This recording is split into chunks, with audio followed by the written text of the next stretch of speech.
Hello everyone, good morning and जय हिंद। मैं विवेक आप सभी का स्वागत करता हूं exam for defence for YouTube channel पे।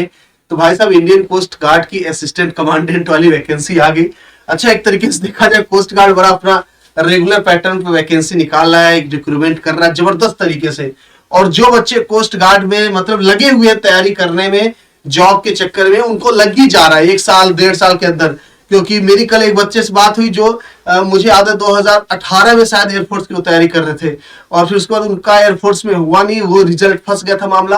फिर वो बोले चलो कोस्ट गार्ड में ट्राई करता हूँ। अब वो सर्व कर रहा है, अभी ट्रेनिंग उनकी चले, आई थिंक एंड होने वाला ट्रेनिंग। वो मतलब सर्व करेंगे मुझे लग रहा 3-4 महीने बाद। कल ही मेरी बात हुई। तो इंडियन कोस्ट गार्ड की वैकेंसी बड़े अच्छे लेवल पे चल रही है। बट कोस्ट गार्ड जो हमारा डीबी जीडी की बात करते हैं यांत्रिक, वो थोड़ा सा लो लेवल पड़ जाता है in the name of part of salary बोल दीजिए या बोल दिए डिजिग्नेशन। बट ये जो आपका असिस्टेंट कमांडेंट का है, ये भाई साहब ऑफिसर लेवल का रैंक है। ठीक है, ऑफिसर लेवल का रैंक का है ये आपका वैकेंसी।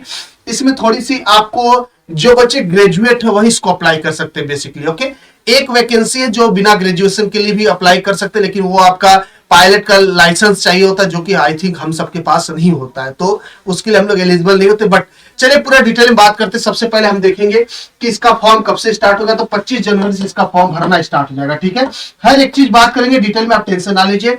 25 जनवरी 2023 से फॉर्म भरना स्टार्ट हो जाएगा सुबह 11 बजे से। कब तक भरा जाएगा? 9 फरवरी शाम को 5 बजे तक। ठीक है, कब से स्टार्ट होगा? 25 जनवरी से 9 फरवरी। अगर लम सम देखेंगे तो 6 और 9 यानी कि लगभग 15 दिन के आसपास आपको मिलेगा इस फॉर्म को भरने का। इस फॉर्म को भरने के बाद आपको पूरा डिटेल में देखते क्या ये 2024 का बैच है। ये गैजेटेड ऑफिसर रैंक ए का, ग्रुप ए का है, मतलब अच्छी सैलरी है। इसमें प्रमोशन होके आप यकीन मानेंगे 2 लाख प्लस सैलरी जाती है अगर आप टॉप पे पहुंच जाएंगे। और इसमें प्रमोशन बहुत आसानी से अच्छे तरीके से हो जाता है, बस आपका रैंक बढ़िया रहना चाहिए सर्विंग टाइम में। ओके, आगे देखेंगे अब यहाँ पे कौन कौन सी वैकेंसी आई। तो वैकेंसी हमारी जनरल ड्यूटी यानी जीडी की आई है। कॉमर्शियल पायलट लाइसेंस एसएसए का, इसी की बात कर रहा था मैं, ये आया आपका। और आपका आया टेक्निकल मैकेनिकल में आया है और इलेक्ट्रिकल इलेक्ट्रॉनिक में आया है। ठीक है, ये टोटल वैकेंसी हमारी 4 पार्ट में डिवाइड है। बात करेंगे सबसे पहले जीडी का।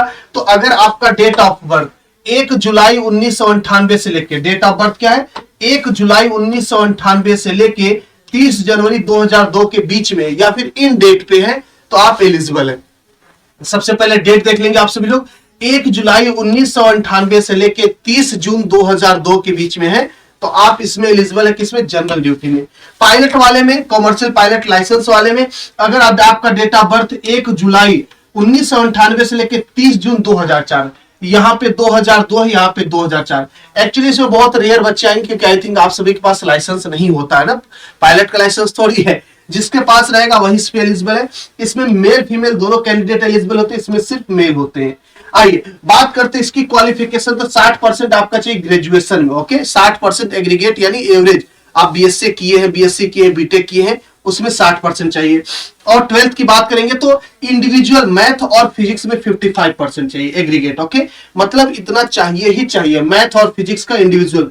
अगर मान लीजिए आप ग्रेजुएशन नहीं किए, आप 12वीं पढ़े उसके बाद डिप्लोमा कर दी, तो भी आप एलिजिबल है। लेकिन उसका कंडीशन ये बेटा कि पहला चीज 55% एग्रीगेट होना चाहिए आपके डिप्लोमा में, और साथ ही साथ आपका जो सब्जेक्ट उसमें मैथ और फिजिक्स रहना चाहिए। ठीक है, आप 10वीं बाद भी बहुत लोग डिप्लोमा कर लेते हैं, तो डिप्लोमा किए एलिजिबल है, बट साथ में याद रखना चाहिए कि आपके कोर्स में मैथ और फिजिक्स सब्जेक्ट रहना चाहिए। अगर आपके डिप्लोमा में कोर्स में नहीं है तो आप एलिजिबल नहीं है। ठीक है, मतलब पूरे सेमेस्टर में होल पीरियड डिप्लोमा किए होंगे 2-3 साल का, 2 साल का, ये 3 साल का होता है शायद, 2 या 3 साल का होता है डिप्लोमा। तो उसमें आपको मैथ और फिजिक्स एक भी सेमेस्टर में पढ़े होंगे तो आप एलिजिबल है, कहने का ये मतलब है। वापस से डेट ऑफ बर्थ लेंगे। आपका 12th ग्रेजुएशन का डिग्री 60% और 12th का फिजिक्स मैथ में इंडिविजुअल 55% चाहिए आपका। ओके, ये कॉमर्शियल लाइसेंस वाले की बात करेंगे तो आई थिंक ये हमारे लिए नहीं है, ये आपका 12th पे नहीं है, 10th प्लस बोले, 12th भी बोल दीजिए, इसकी ग्रेजुएशन जरूरत नहीं है। या तो 12th पढ़े रहिए या तो आप क्या करें, डिप्लोमा किए, तो आप एलिजिबल है। इसमें ग्रेजुएशन की जरूरत नहीं है, बट इसके लिए आपको लाइसेंस चाहिए ना पायलट का। आई थिंक हम सभी लोग उसको होल्ड नहीं करते। ठीक है, तो इसमें थोड़ा सा कम बात करते हैं।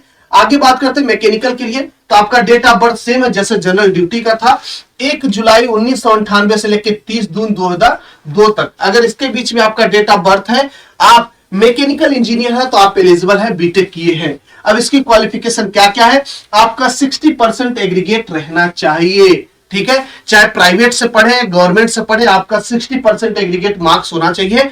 और मैकेनिकल के साथ साथ एरोनॉटिकल भी चलता है, एरोस्पेस भी चलता है, ठीक है, ये भी चलता है, जरूरी नहीं सिर्फ मैकेनिकल, एरोनॉटिकल भी आजकल प्राइवेट यूनिवर्सिटी करवाती है, अगर आप उससे भी किए तो भी आपका 60% एग्रीगेट मांगता है। ओके, बाकी आगे बात करेंगे, ठीक है, बाकी मेंबरशिप वगैरह ये सब हम लोग बहुत लो कवर करते हैं तो इसके बारे में ज्यादा बात नहीं करना। और 55% आपका एग्रीगेट 12th में चाहिए ही चाहिए, ठीक है, 12th में चाहिए। मान लीजिए आप बीटेक नहीं किए, ठीक है, आप बीटेक नहीं किए, आप डिप्लोमा किए, चलेगा बिल्कुल चलेगा, लेकिन मैकेनिकल से डिप्लोमा होना चाहिए और 55% एग्रीगेट चाहिए उसमें, ठीक है, तो डिप्लोमा वालों के लिए खुला है। इलेक्ट्रिकल इलेक्ट्रॉनिक का सेम है, कोई अंतर नहीं, बस वही ब्रांच चेंज होकर इलेक्ट्रिकल इलेक्ट्रॉनिक हो जाएगा।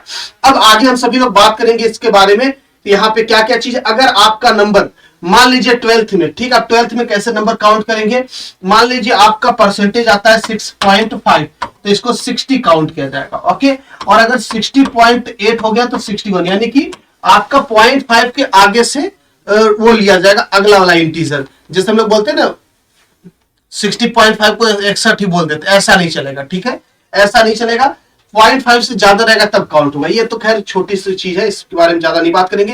एज रिलैक्सेशन की बात करेंगे, यहाँ पे मिलता है बाबू, क्योंकि ये होम मिनिस्ट्री के अंदर आता है, ये डिफेंस मिनिस्ट्री के अंदर नहीं आता है।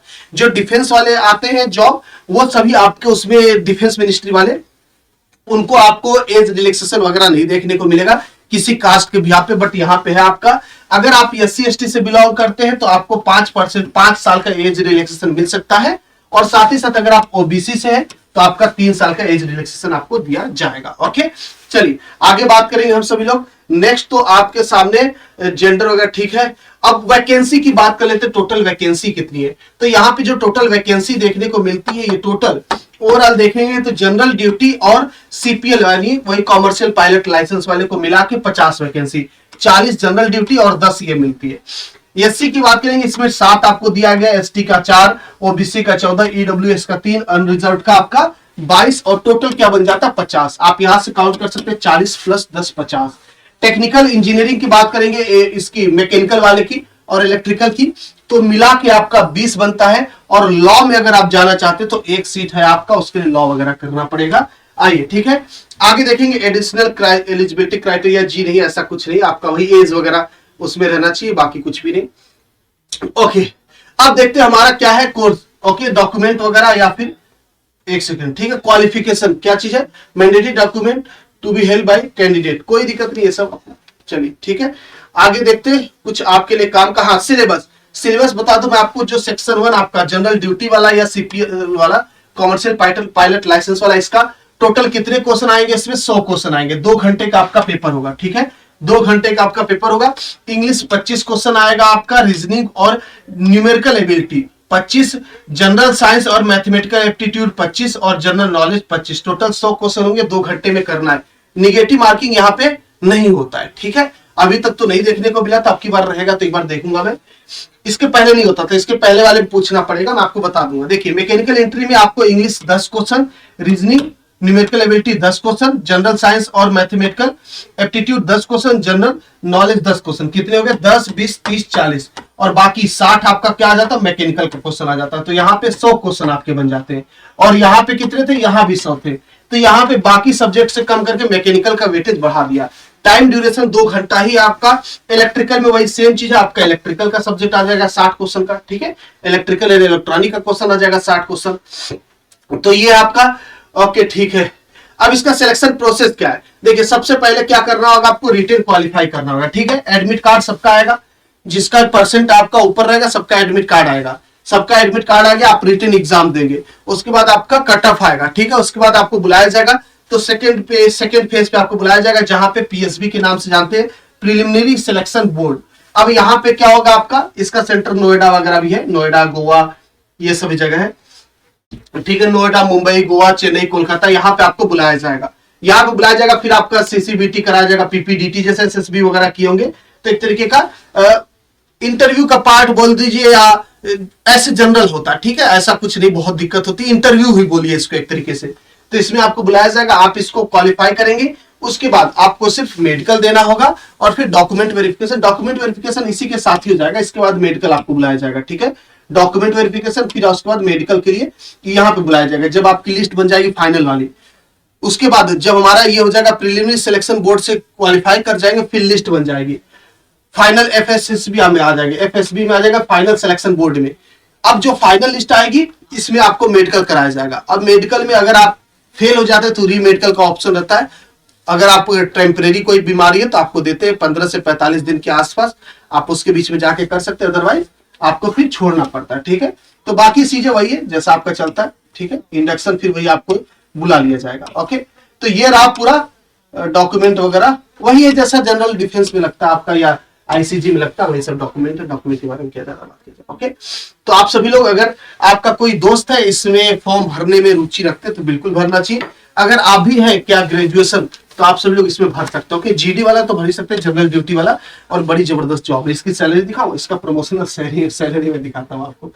आई थिंक लास्ट पेज पे होगा, यहाँ पे सैलरी कुछ प्रमोशन के नाम से होना चाहिए। यहाँ पे एक से बारकोड भी दिया है, ऑफिशियल वेबसाइट पे मिल जाएगा। हाँ, ये रहा सैलरी यानी promotion rank wise. Assistant commandant लेंगे 56,100 रुपए, इतना मतलब बेस पे है, ये तो भैया बढ़ता ही है, ठीक है। ये बेसिक पे से बढ़ता ही है, ये मतलब इतना सेविंग मान लो।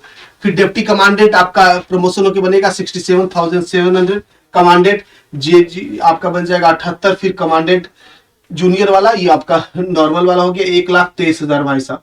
फिर फाइनल डायरेक्टरी जनरल तक पहुंचते पहुंचते 2,05,000। ये बेसिक पे है ना, इसके बाद बढ़ता ही। चलिए खैर, उम्मीद करते हैं आपको सेशन काम का लगा होगा। तो कम से कम कितने तो सैलरी देख के फॉर्म भर देंगे, और कितने के अंदर जज्बा होता है देश के लिए ये अलग। चलिए, चाहे जैसे भी हो, अगर आप इंटरेस्टेड है बेटा तो इसका फॉर्म भर देंगे।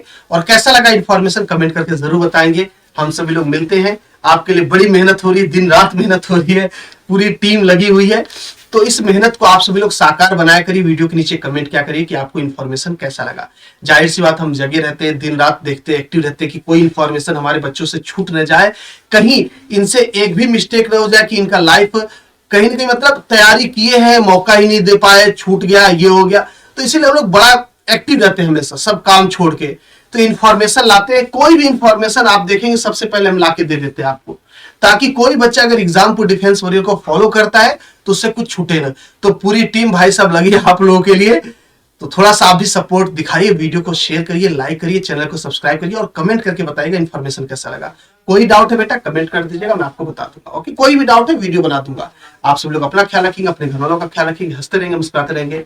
जय हिंद, जय भारत।